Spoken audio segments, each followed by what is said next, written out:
All right, I'm here with Tim Gray to talk about his classes at the Photoshop Virtual Summit 4. Hey there, Tim. How's it going? Excellent. How you doing, Dave? Excellent. Myself, thank you. Good. As with every instructor, you have two classes, and one of the classes that I'm very intrigued to see because it's something that people don't talk about a lot. I find when they're talking about layers is working with Right. groups, because I think a lot of people just think, oh, I'll put a few layers into a group, the end. There's so much more. So tell us a little bit about what you Absolutely. kind of things you cover in that class. And part of it, I think, is to your point that a lot of photographers don't even realize that layer groups necessarily exist, and they probably sort of take them for granted as it's just a folder. I don't really need it, Exactly. folders. But naturally, there are situations where to start with, and for somebody like myself who's a little detail oriented, shall we say, I like to keep things really, really tidy. And so just organizing the layers panel. And so for things like if obviously have a composite image with dozens of layers, or you've got a lot of adjustment layers, and especially with targeted adjustments, things can start to get a little bit confusing. And so simply organizing layers based on the type of layer, sort of the category of layer, can be very helpful. But to me, the real power comes a couple of very basic features. And I like to think of this when I'm teaching about layer groups as I'll show you a technique. And then I'm going to show you another technique where I'm adding just one more thing, one more little feature, and then one more feature beyond that. And each time we're really significantly expanding the creative possibilities, the flexibility in your workflow. And so one of those would be the simple layer mask, the stencil essentially that enables targeted adjustments. And so I'm sure many photographers are familiar with using a layer mask in conjunction with an adjustment layer so that an adjustment only affects a specific area of the image.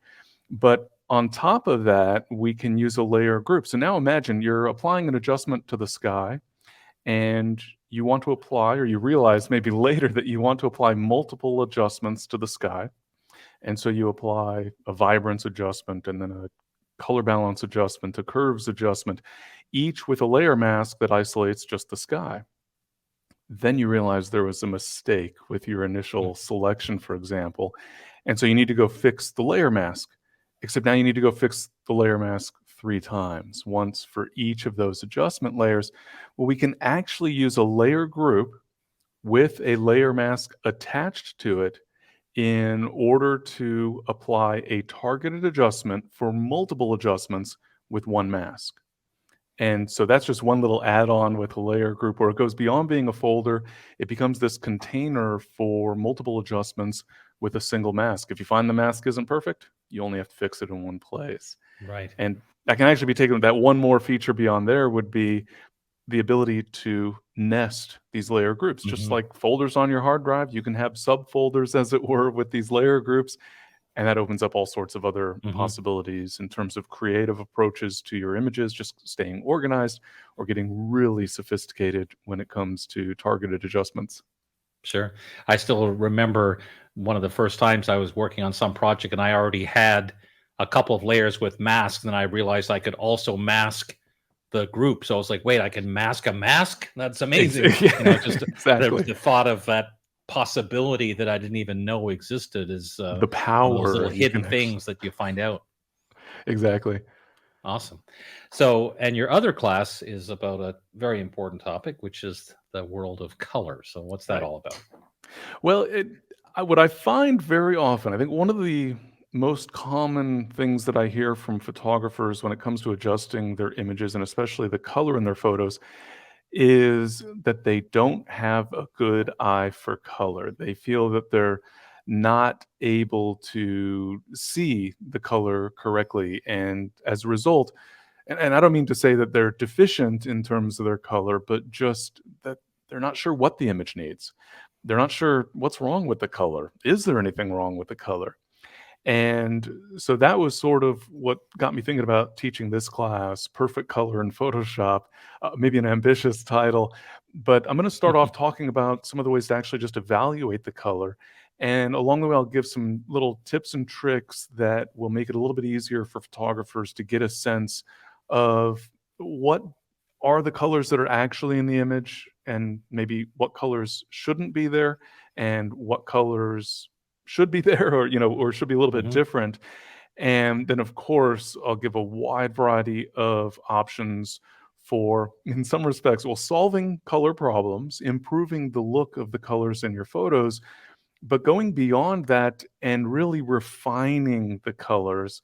And so I think those who participate in my class will get a really good sense and some tricks for applying color adjustments that they perhaps didn't even realize that they needed. So, for Mm. example, the ability to apply individual color adjustments to the shadows versus the highlights. I'm sure many photographers have seen where our shadows tend to look a little bit cooler in terms of the lighting, highlights tend to be a little bit warmer.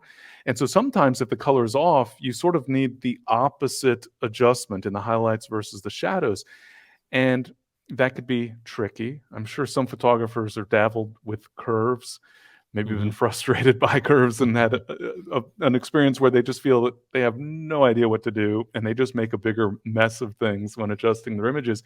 But there's some cool features I'm going to talk about, little kind of almost hidden tricks where we can gain access to some adjustments that are easier to use, more flexible, and that give you just tremendous control. I'm a bit of a control freak, I guess life in general, but especially when it comes to optimizing my photos.